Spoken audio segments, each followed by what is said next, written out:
آپ نے اپنی ایک ویڈیو میں کہا تھا کہ نماز وتر اگر کسی وجہ سے نماز عشاء تہجد کے بعد رہ جائے تو اسے نماز فجر کی سنت کے بعد فرض سے پہلے پڑھ جائے. برائے مہربانی اس کی سند بتا دیں. اس کی سند بتانے کی ضرورت نہیں ہے. جس وقت میں نماز پڑھی جا سکتی ہے اس وقت آپ کوئی بھی نماز پڑھ لیں, اس کے لیے سند کی ضرورت ہی نہیں ہے. تو آپ مجھ سے یہ پوچھ رہے ہیں کہ آپ نے یہ کہا تھا کہ جی اگر صبح فجر کے بعد 10 دفعہ دروشی پڑھنا رہ گیا تو زور کے بعد پڑھ لیں, تو بتائیں کہاں لکھا ہوا ہے؟ تو ضرورت ہی نہیں ہے. ہاں ضرورت اس بات کی ہے کہ آپ یہ ثابت کریں کہ کن اوقات میں نماز پڑھنا منع ہے, اس میں آپ نہیں پڑھ سکتے. وہ 3 اوقات ہیں. بخاری مسلم میں آیا سورج نکلتے وقت, جب وہ ٹکیا زرد سی باہر آ رہی ہو, جب پوری باہر آ جائے وہ 5-7 منٹ جو ہوتے ہیں, اور جب سینٹر میں آ جائے دہوہ کبرا, ظہر کا وقت داخل ہونے سے 5 منٹ پہلے, اور غروب آفتاب سے 5 منٹ پہلے. یہ 3 اوقات ہیں جن میں نماز پڑھنا منع ہے.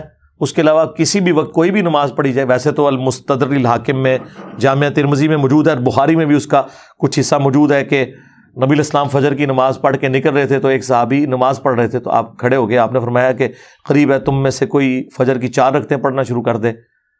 تو آپ نے پوچھا یہ تم نے کون سی نماز پڑھی ہے؟ تو انہوں نے کہا یا رسول اللہ فجر سے پہلے جو 2 رکعتیں ہیں سنت وہ رہ گئی تھی, میں نے وہ ادا کی ہیں.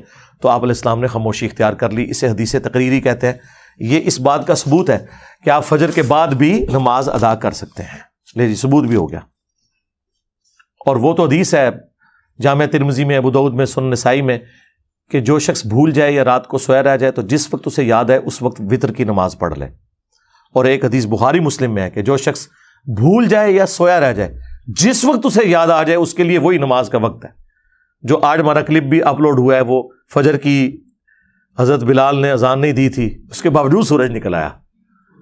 ٹھیک ہے, وہ خود بھی سوئے رہ گئے, نماز بھی قضا ہو گئی. اور جب سورج بلند ہوا تو نبی الاسلام کی آنکھ کھلی اور آپ نے بلند حالت میں پھر اذان دلوا کے نماز پڑھی, اور پھر آپ نے وہ قرآن کی آیت تلاوت کی, وَأَقِمِ الصَّلَاةَ لِذِكْرِي, میری یاد کے لیے نماز کو قائم رکھنا.